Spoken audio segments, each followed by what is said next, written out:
मैथन ने रस्सी की गांठों को दिखाते हुए आगे कहा, यह ऊँटों के व्यापारी नेबाटूर की है।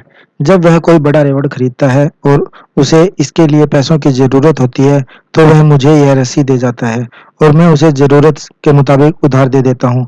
वह एक समझदार व्यापारी है, मुझे उसके सही निर्णय लेने की क्षमता पर भरोसा है और मैं उसे उदारता से उधार दे सकता हूँ। बेबीलोन के कई अन्य व्यापारियों पर भी मुझे भरोसा है क्योंकि उनका व्यवहार विश्वसनीय है। उनकी निशानियों मेरे संदूक में आती-जाती रहती हैं। अच्छे व्यापारी हमेशा हमारे शहर की शान है।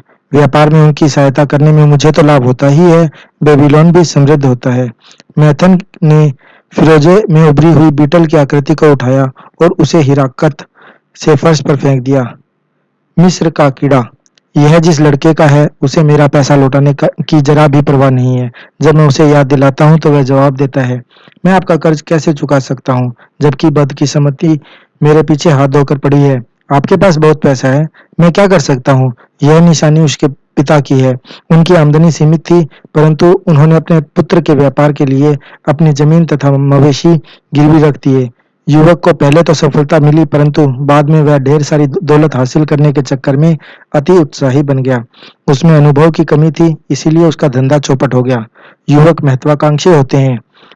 वे दौलत तथा अन्य मनचाही वस्तुओं के लिए शॉर्टकट अपनाते हैं। फटाफट दौलत हासिल करने के लिए युवक अक्सर नासमझी भरे कर्ज ले लेते हैं। उनके पास अनुभव नहीं होता, इसीलिए उन्हें यह एहसास ही नहीं होता है कि निराशाजनक कर्ज एक गहरा गड्ढा है जिसमें कोई भी आसानी से उतर तो सकता है, परंतु उसमें से निकलना आसान नहीं है। कर्ज से उबरने के लिए लंबा संघर्ष करना पड़ सकता है। यह दुख और पश्चाताप की खाई है, जहाँ सूरज की रोशनी मध्यम हो जाती है और रातों की नींद उड़ जाती है। बहरहाल, मैं यह नहीं कहता हूँ कि उधार लेना ही नहीं चाहिए। मैं कर्ज लेने को हतोत्साहित नहीं बल्कि प्रोत्साहित करता हूँ। अगर कर्ज समझदारीपूर्ण उद्देश्य के लिए लिया जा रहा है, तो मैं कर्ज लेने की सलाह देता हूँ।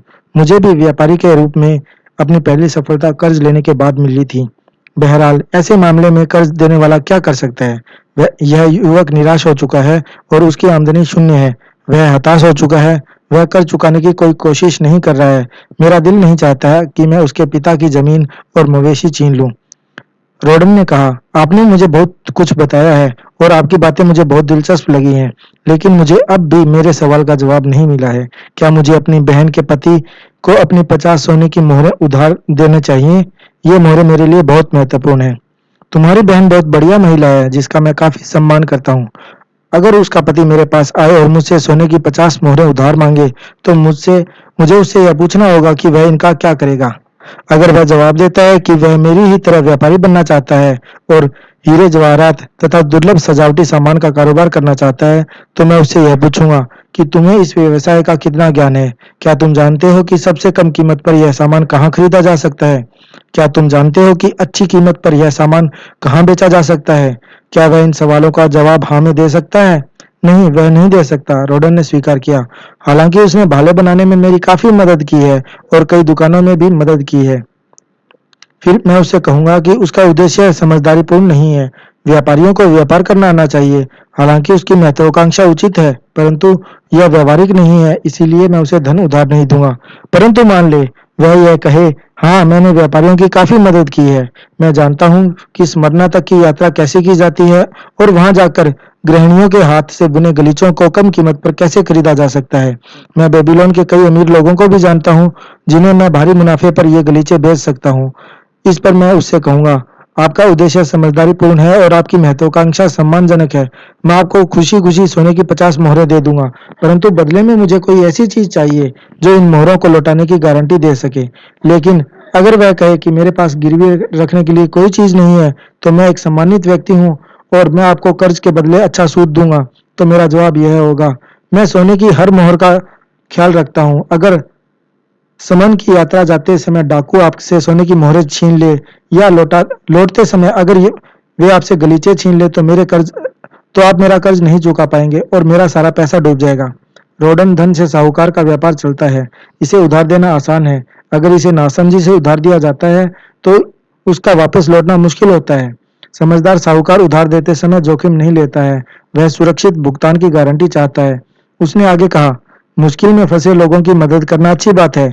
दुर्भाग्य के शिकार लोगों की मदद करना अच्छी बात है। उन लोगों की मदद करना भी अच्छी बात है जो अपना व्यवसाय शुरू कर रहे हैं। ताकि वे प्रगति कर सकें और सम्मानित नागरिक बन सकें। परंतु मदद समझदारीपूर्ण तरीके से की जानी चाहिए, वरना मदद करते समय किसान के खच्चर की तरह हम भी दूसरों का बोझ अपने ऊपर लाद लेंगे। एक बार फिर मैं तुम्हारे मूल सवाल से दूर भटक गया हूँ रोडन, परंतु मेरा जवाब सुन लो। अपनी सोनों की 50 मोहरें अपने पास ही रखो। जो तुमने अपनी मेहनत से कमाया है और जो तुम्हें पुरस्कार में मिला है वह तुम्हारा है और कोई व्यक्ति इस पर तब तक हक नहीं जमा सकता जब तक कि तुम ऐसा ना चाहो। अगर तुम इसे उधार देते हो ताकि यह तुम्हारे लिए सूद कमा सके तो इस काम में सतर्क रहना और कई जगहों पर इसका निवेश करना। मुझे पर्स में पड़ा रहने वाला आलसी सोना पसंद नहीं है। बहरहाल मुझे जोखिम तो उससे भी ज्यादा नापसंद है। तुम्हें भाले बनाने का काम करते हुए कितने साल हो गए हैं? पूरे 3 साल। राजा के उपहार के अलावा तुमने कितना बचा लिया है? सोने की 3 मोहरें। हर साल तुमने मेहनत की, हर साल तुमने सोने की एक मोहर को बचाने के लिए अपनी इच्छाओं पर काबू रखा और अच्छी अच्छी चीजें खरीदने के बजाय बचत की है। बिल्कुल सही बात है। तो इस तरह तुम खुद की इच्छाओं पर काबू रखकर 50 साल में सोने की 50 मोहरें बचा सकते हो। इस काम में जिंदगी भर की मेहनत लगेगी। जरा सोचो कि क्या तुम्हारी बहन तुम्हारी 50 साल की मेहनत की बचत को जोखिम में डालना चाहेगी, सिर्फ इसीलिए क्योंकि उसका पति व्यापारी बनने का प्रयोग करना चाहता है। अगर मैं आपके शब्दों में बोलूं तो वह ऐसा कभी नहीं चाहेगी। तो उसे जाकर कह दो कि 3 साल तक मैंने हर दिन सुबह से रात तक मेहनत करके अपनी इच्छाओं पर काबू रखकर बचत की है। साल भर की मेहनत और किफायत के बाद मैं सोने की एक मोहर बचा पाया हूँ। तुम मेरी प्रिय बहन हो और मैं चाहता हूँ कि तुम्हारा पति किसी ऐसे व्यवसाय में लग जाए जिसमें वह बहुत अमीर बन सके। अगर वह मेरे सामने कोई ऐसी योजना रखता है जो मेरे मित्र मैथन को समझदारीपूर्ण और संभव लगती है तो मैं खुशी खुशी उसे अपनी 1 साल की बचत उधार दे दूंगा ताकि उसे यह साबित करने का अवसर मिले कि वह सफल हो सकता है। अगर उसके पति के मन में सफल होने की प्रबल इच्छा है तो वह सफल हो सकता है, और अगर वह असफल भी हो जाता है तो भी उस पर इतना ज्यादा कर्ज नहीं होगा जिसे वह कभी न चुका पाए। मैं धन इसीलिए उधार देता हूँ क्योंकि मैं अपने व्यापार में जितने धन का प्रयोग कर सकता हूँ मेरे पास उससे ज्यादा धन है। मैं चाहता हूँ कि मेरा अतिरिक्त धन दूसरों के लिए मेहनत करे और उससे ज्यादा पैसा कमाया जा सके। मैं धन गंवाने का जोखिम नहीं लेना चाहता हूँ क्योंकि मैंने इसे हासिल करने के लिए काफी मेहनत की है और बहुत सी इच्छाओं का त्याग किया है। इसीलिए मैं इसे वहां उधार नहीं दूंगा जहां मुझे यह विश्वास न हो कि यह सुरक्षित रहेगा और मेरे पास वापस आएगा। मैं इसे वहां भी उधार नहीं दूंगा जहां मुझे विश्वास न हो कि इसका ब्याज मुझे समय पर दिया जाएगा। रोडन, मैंने तुम्हें अपनी निशानी वाले संदूक के कुछ रहस्य बताए हैं। उनसे तुम इंसानों की कमजोरियों को समझ सकते हो और यह भी कि कर्ज चुकाने के साधन न होने के बावजूद लोग कर्ज लेने के लिए कितने उत्सुक रहते हैं। लोग यह सोचते हैं कि अगर उनके पास व्यवसाय शुरू करने का पैसा आ जाए तो दौलत उनके घर पर बरसने लगेगी, परंतु इस तरह की आशा झूठी होती है क्योंकि उनके पास सफल होने की योग्यता या प्रशिक्षण नहीं होता है। रोडन, तुम्हारे पास अभी धन है, उससे तुम्हें ब्याज हासिल करना चाहिए। तुम भी मेरी ही तरह धन उधार दे सकते हो।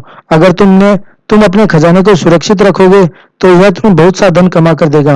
यह तुम्हारे लिए जिंदगी भर सुख और लाभ का स्रोत होगा, परंतु अगर तुम इसे गवा देते हो तो यह जिंदगी भर सतत दुख और पश्चाताप का स्रोत रहेगा। अपने पर्स में रखे इस धन के बारे में तुम्हारी सबसे ज्यादा इच्छा क्या है? मैं इसे सुरक्षित रखना चाहता हूँ। मैथन ने प्रशंसा के अंदाज में कहा। बहुत समझदारी का जवाब दिया है। तुम्हारी पहली इच्छा सुरक्षा की है। क्या तुम सोचते हो कि तुम्हारी बहन के पति के पास पहुंचने पर यह धन सचमुच संभावित नुकसान से सुरक्षित रहेगा? मुझे डर है कि यह सुरक्षित नहीं रहेगा। उसमें धन को सुरक्षित रखने की समझदारी नहीं है। ऐसे व्यक्ति पर धन के मामले में विश्वास क्यों करते हो? रिश्ते नातों की मूर्खतापूर्ण भावनाओं से विचलित होना ठीक बात नहीं है, परंतु अगर तुम अपने परिवार या मित्रों की मदद करना चाहते हो तो धन गंवाने का जोखिम लेने के अलावा दूसरे तरीके खोजो। यह मत भूलो कि जो लोग धन की सुरक्षा करने के मामले में कुशल नहीं होते हैं, धन उनके पास से अप्रत्याशित तरीकों से चला जाता है। दूसरों को देकर धन गंवाने से तो अच्छा है कि तुम खुद पर ही खर्च करके इसे उड़ा डालो। सुरक्षा के बाद इस धन के बारे में तुम्हारी क्या इच्छा है? यही कि इससे ज्यादा धन आए? एक बार फिर तुमने समझदारी भरा जवाब दिया है। इसके अतिरिक्त धन कमाने के काम में लगाया जाना चाहिए, तभी यह बढ़ेगा। समझदारी से उधार दिया गया धन इंसान के बूढ़े होने से पहले दोगुना हो सकता है। अगर तुम मूलधन गंवाने का जोखिम लेते हो तो तुम इसके ब्याज को भी गंवाने का जोखिम लेते हो जो यह कमा सकता है। इसीलिए अव्यावहारिक लोगों की काल्पनिक योजनाओं से मत डगमगाओ, जो सोचते हैं कि उन्हें आपके धन की बहुत बड़ी रकम कमाने के तरीके मालूम है। इस तरह की योजनाएं हवाई सपने देखने वाले लोग बनाते हैं जिन्हें व्यवसाय की सुरक्षित और विश्वसनीय नियमों का ज्ञान नहीं होता है। अपने धन पर तुम कितने प्रतिशत ब्याज चाहते हो, इस बारे में तुम जमीन पर ही रहना, ताकि तुम्हारा मूलधन सुरक्षित रह सके और तुम उसका आनंद ले सको। बहुत ज्यादा लाभ कमाने के लालच में आकर उधार देना नुकसान को आमंत्रित करना है।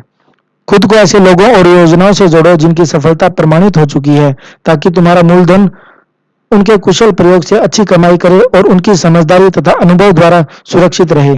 इस तरह तुम उन दुर्भाग्यों से बच सकते हो जो अधिकांश इंसानों पर उस समय आते हैं जब ईश्वर उन्हें धन प्रदान करता है।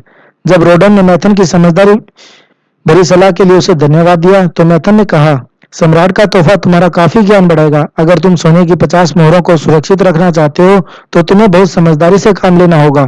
तुम्हारे सामने कई प्रलोभन आएंगे, तुम्हें बहुतेरी सलाहें दी जाएंगी, तुम्हें अविश्वसनीय लाभ देने वाले असंख्य अवसरों की योजनाएं बताई जाएंगी।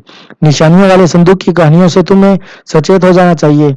जब तुम अपने पर्स से सोने की मोहरें निकालकर किसी को उधार दो तो पहले यह सुनिश्चित कर लेना कि वे सुरक्षित रूप से तुम्हारे पास लौट आएंगी। अगर तुम्हें आगे कभी मेरी सलाह की जरूरत पड़े तो बिल्कुल मत हिचकिचाना, सलाह देने में मुझे खुशी होती है। जाने से पहले उस वाक्य को पढ़ते जाओ जो मैंने अपने निशानियों वाले संदूक के नीचे लिख रखा है। यह कर्जदार और साहूकार दोनों पर लागू होता है। बड़े पश्चाताप के बजाय थोड़ी सी सावधानी बेहतर है। Thank you for watching this video.